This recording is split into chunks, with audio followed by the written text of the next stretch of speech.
and welcome back. It's been a while since I've had a little bit of time to sit around and give you guys an update on the car and how things are really going. I've got a ton of work done to the car to an extent. I got the other car completely tore apart, my GTI that I used for my parts car. Got a majority of that all torn out, most of that sold, the parts that I was selling, and just been working on the car, getting some of it done.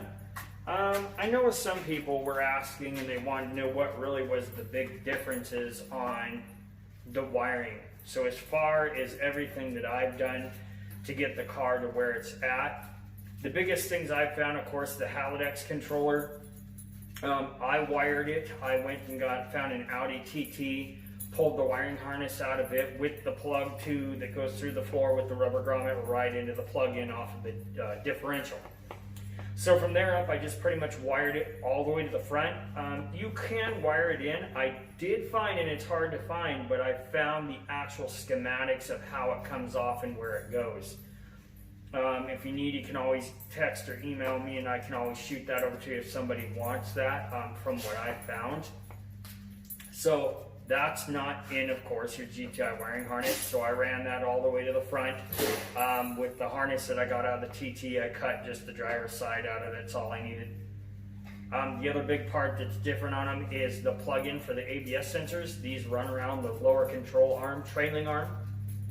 So I got that off a buddy house, an Audi TT he was partying at. Gracious enough, we went over there and we pulled those, got those out and in, but the plugs are different. The GTI's the different style plug. These ones are a little bit bigger. I could have just cut it off the GTI and cut it off the ABS sensor, but I want it to be that down the road, if I do any repairs, I want it just to be 04 R32 replacement parts where it's possible. So I got the right plugs for that coming. Other than that, even your evap system, other than the purge can that's underneath where the tire would go, and the dogs are talking. Shush. Shush. So, other than where it goes into the purge valve on that is the only other thing that was different on that for the rear. Even the purge on the side for the actual gas tank side runs all the same. All that came in the same on that. I'm not sure on that. I haven't found on that purge with that one from the charcoal canister as to where I need to run it. If I can just run it to an open source so it's like a keyed switch, or if it needs to be on a time switch, I'm not sure. That still needs research. Other than that, got everything else. I already had the R32 bumper, which is funny. I know a guy locally that ended up with a car that this is off of, that came out of Portland. So got that done, got the hatch all lined up, got everything else in here. Got a little farther. Just slowly getting a few things here and there done. Got everything back in here. Luckily, the big differences is of course, the side panels are different on here because this is shallower than the actual GTI. The floor, as far as I got the actual out of a TT, which is a little different, but I got the tray to go inside with all the repair goodies. I've got that in there. I can still get to it. I put my battery back here, of course, ran all that around. I'll try to post a link of where I got that from. I think I got that kit from Jags or Amazon. They were about the same price. Other than that, back here, the carpet is, the GTI carpet's longer because the way that the GTI floor sits lower, so it's elongated where it comes out and drops below the back seats. I just took the carpet and trimmed it. It's about 4 inches too long. So you're able to use the GTI. The one thing that is I need to get from Brian Port over at One Love Auto Group, seems to be the guy who ends up having the stuff I need. Oh, Brian loves that. This lower panel, the actual hatch cover, is a little bit different. This runs, of course, not as deep. I trimmed my GTI one because I had a couple different ones. This was the nicest one out of them. And then I actually did some black screws, made it look kind of factory. But other than that, back here, that takes care of this. Everything else was the same in here. The biggest part for me is there's no airbags in this car. This car's getting a full roll bar that I got from S&W Motorsports in fabrication. So when you pull your airbags, there's a bracket that runs around that kind of cradles them in that has your oh crap handles on the side.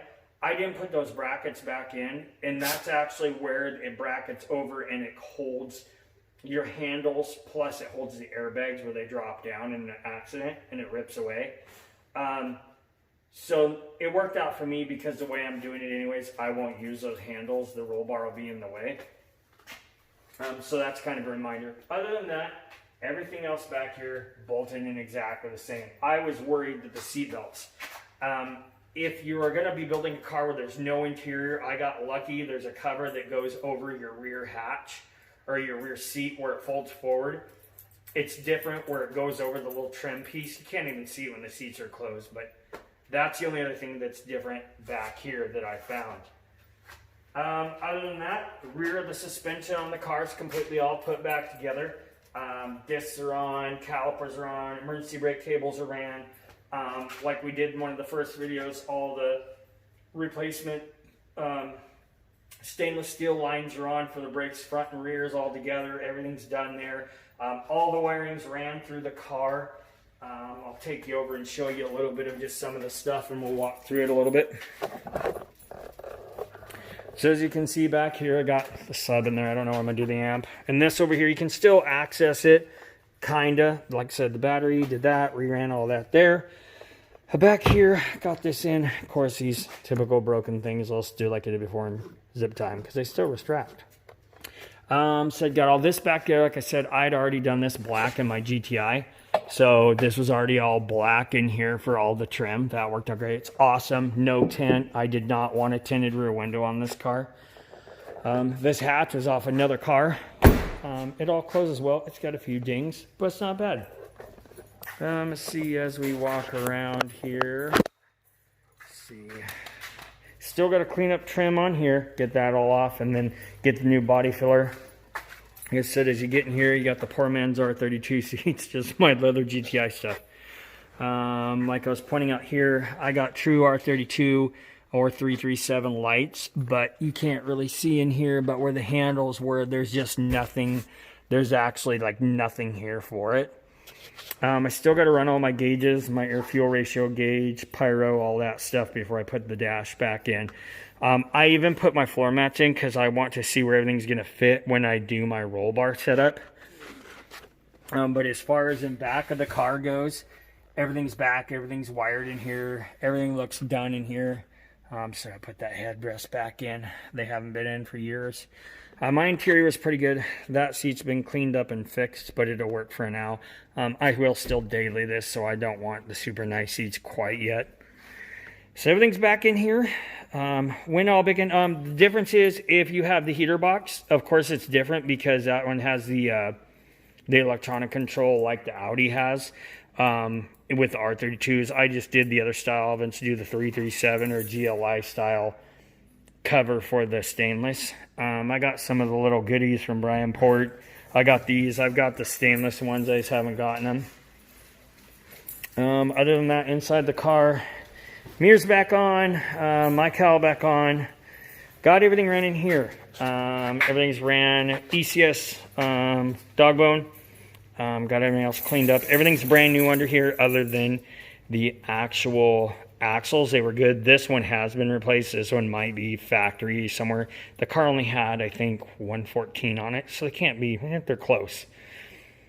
Still got to clean up motor mounts, get those back in. What I'm going to be working on today is the Nubworks purge tank that sits over here, and then somewhere to mount my actual catch can. Other than that, this is what I came up with. So for my battery, some people asked how I did it. It just ran around through. There's a whole typical hole there everybody puts for subs. Ran that around. I did this actually out of a cap, a 3-inch cap. And then underneath here is a rubber grommet that sits up in there and it's flush. And then I just filled around the bottom of it with a filler so that it can't ground it whatsoever. And then this will actually get a cap over it that'll say what it is. The ground is just ran off there through the ground, typical like the loop it does. That'll run back to the body. The other one runs to the starter. And then the other one runs, I ran up to here. Is actually where I mounted my battery fuse panel relay. I just mounted up here. Cut one side off, trimmed it, fits over there. It's nice, secure, it's snug, it's not going anywhere. My cold air stuff's going to sit behind this headlight to come over eventually when the turbo moves over. All the brake stuff's in. The GTI Mine was no 2. The ABS plugs in. The ABS sensor was the same. I heard the proportioning in this one is actually different and better, so that's what I'm running with on that. Like I said, next I gotta run all my gauges, and then that'll be that for wiring. So today I'm actually going to take and set all up the front end, get it all together so I know what else I need before I do my scoop on my hood.